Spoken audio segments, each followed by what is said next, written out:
How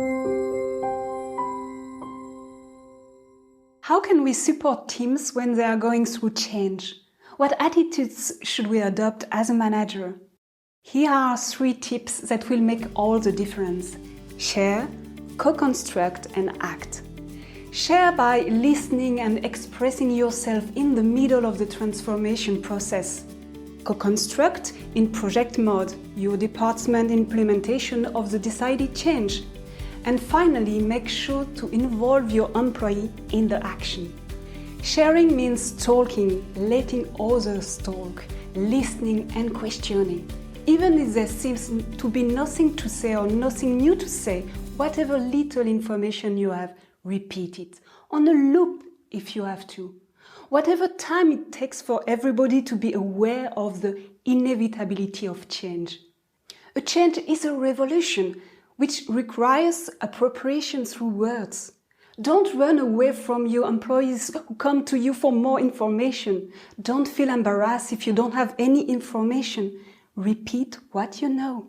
Listen to your employees. Get them to talk about the reason behind their question, about their real questions, about their fears, about their hopes. Mirror back the questions they have. What do you think the impact on the department might be? In your opinion, what could be the new tool we will be entrusted with? While change is being implemented, always be in a sharing mindset. How is it going for you? What is the impact on your files? How do you plan to implement such a change? And also, and above all, share about current file, which we sometimes tend to forget or put aside when we are in the middle of the change and waiting for answers about the future. During the construction work, the store remains open. Help your employees to stay focused on what is already there, real, to be done, when the future is still a big question mark. Change requires an increased presence. It will take courage to breathe energy and stay in the course when change often brings waves, fog, crosswinds and headwinds. Above all, you will need a real skill of presence and listening without taking away the autonomy of the teams. Second piece of advice, co-construct. You won't be able to hold your employees together if you don't work together. You will drown if you have to swim alone in the waves to make sure that each employee scatters at sea is well. They say that in difficulties you must stick together and that this is how you manage to weather the storm. It's the same for change. You can be the only piece that will stabilize the whole machine. You'll end up exhausted. Make a common boat, make sure that the floor is shared in meetings between each other. Let the purge of the fears and anger that change brings, let this purge happen. Then have them identify the right attitudes and strategy for success together.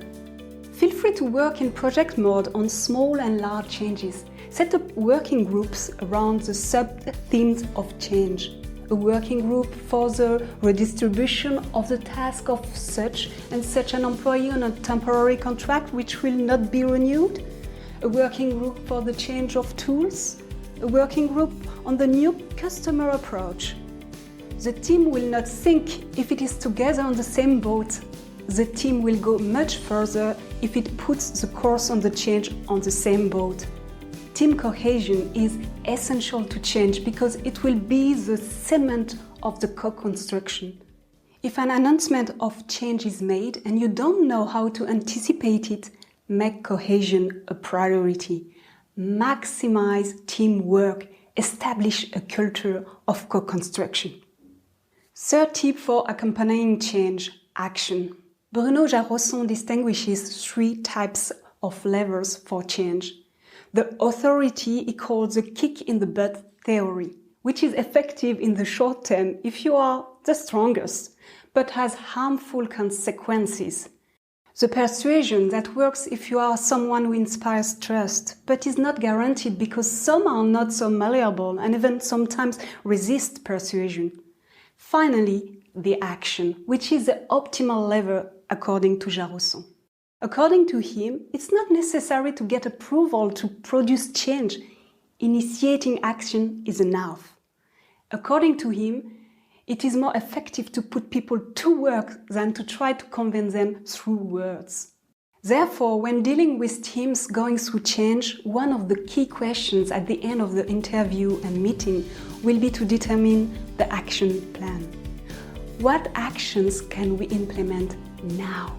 As a reminder, here are 3 tips that will allow you to best accompany teams through change: sharing, co-constructing, and acting.